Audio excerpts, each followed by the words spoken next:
Welcome students in the second part of our video lecture of volumetric analysis unit 2 BSc second year semester 3. In the last lecture we had gone through many terms like titrant, titrate, endpoint, indicator, and now in this lecture we are going to see again some important terms, among which one is standard solution.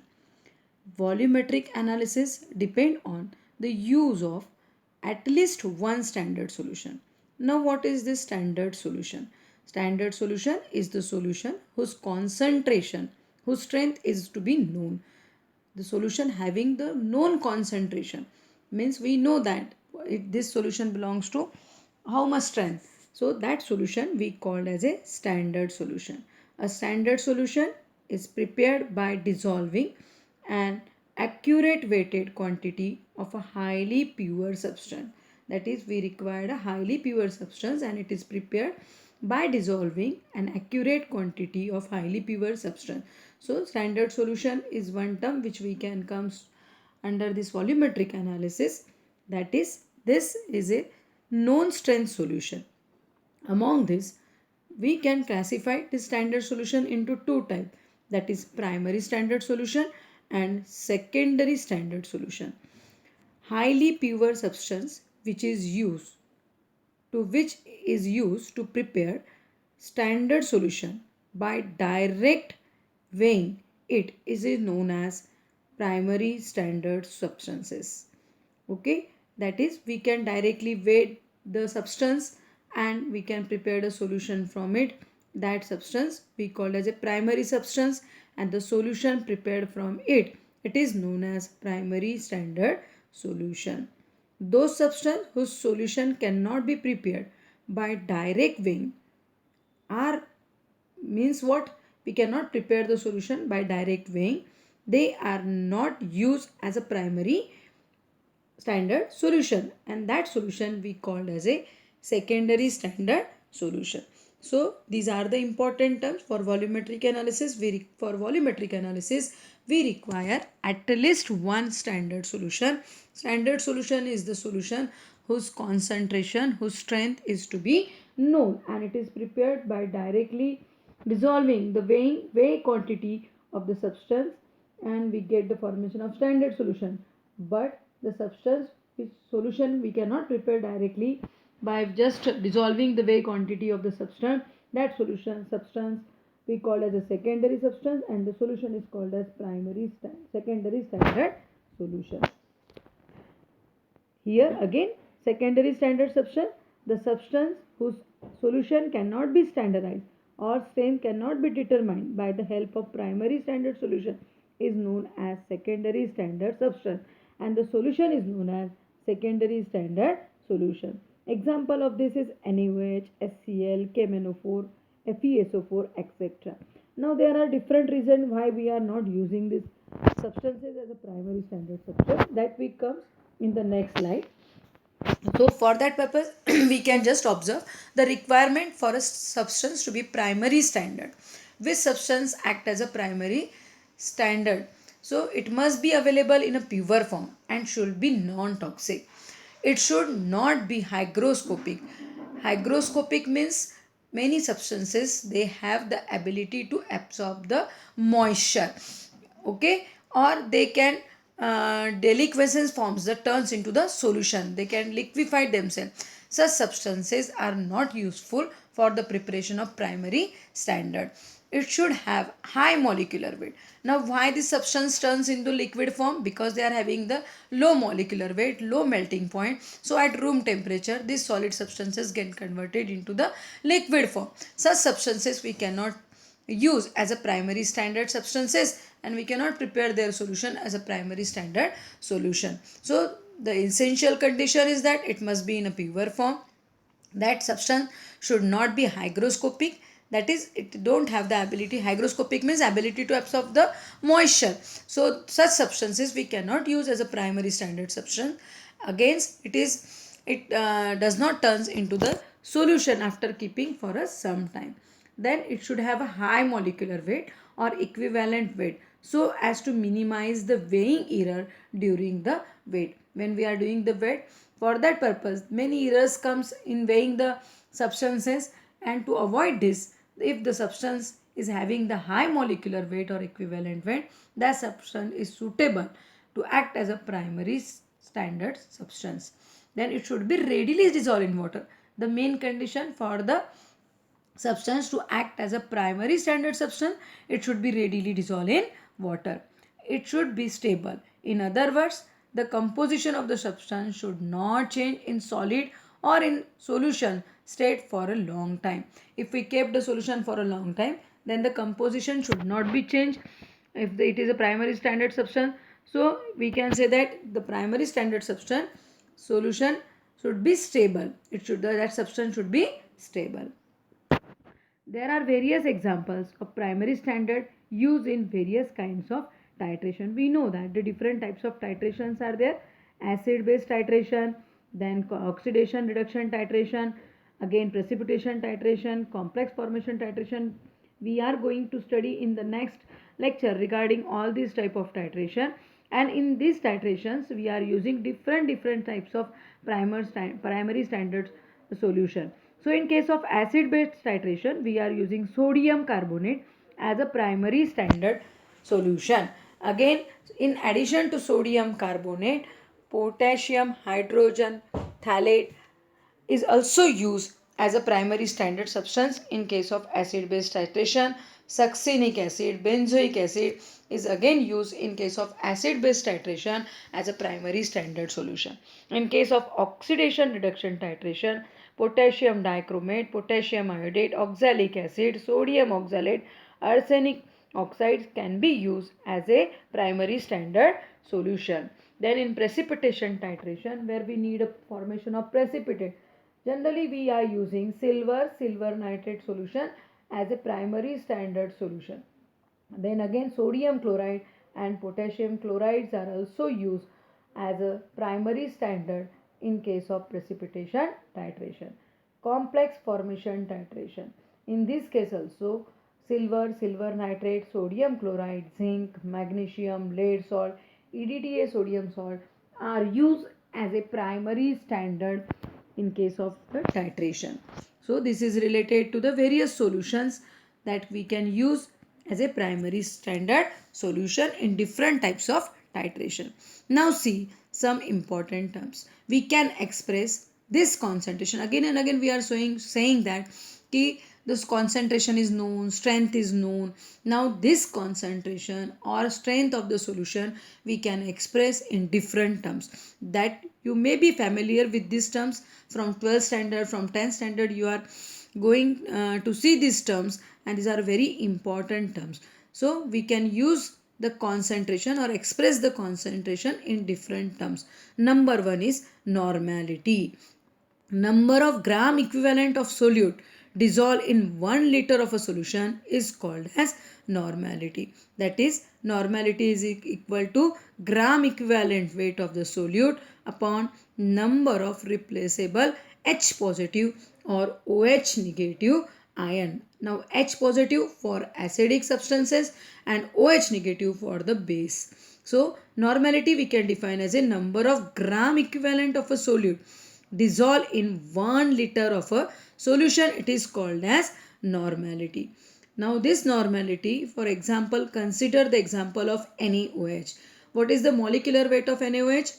For this, calculating the molecular weight, we require the atomic weight.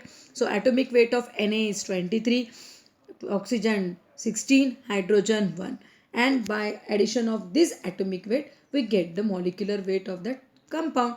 So molecular weight of NaOH is 23 plus 16 plus 1, that is 40.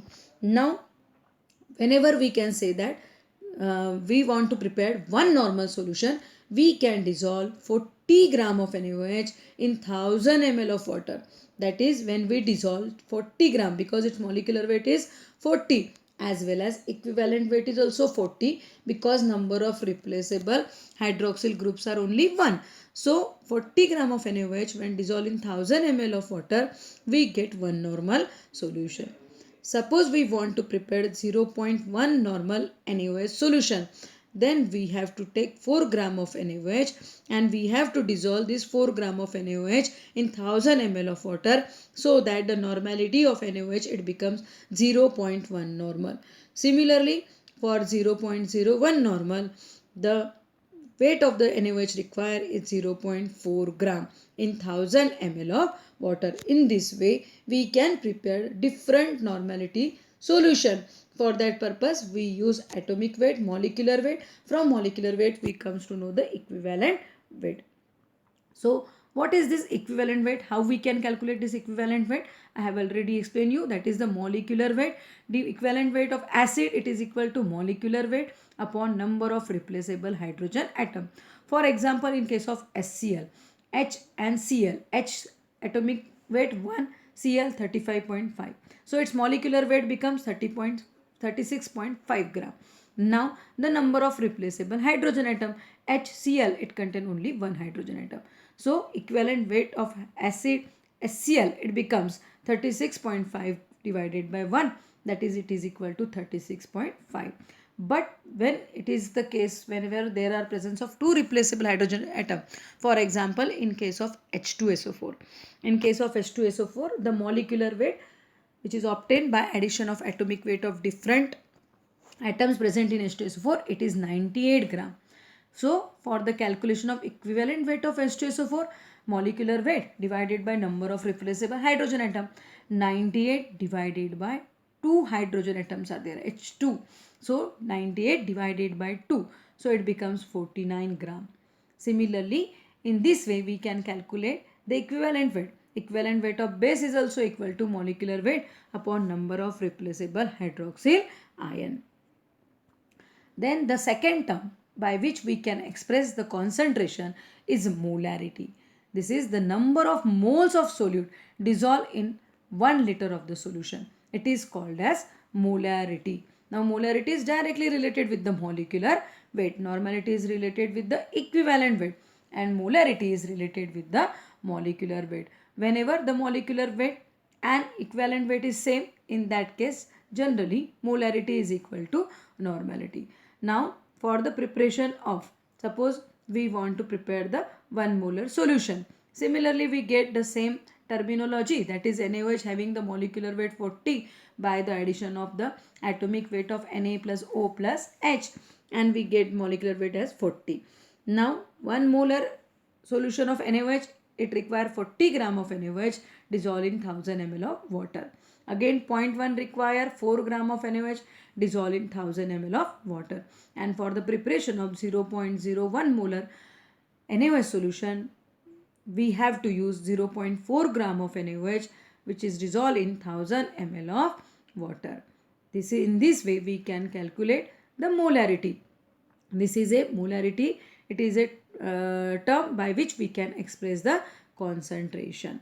Similarly, I have also taken one example of HCl. Preparation of 1 molar solution of HCl, we require 36.5 gram of HCl dissolved in 1000 ml of water. For the 0.1 molar HCl, we require 3.65 gram of HCl dissolved in 1000 ml, that is 1 liter of solution, and 0.01 molar HCl is prepared by dissolving 0.365 gram of HCl in 1000 ml of water.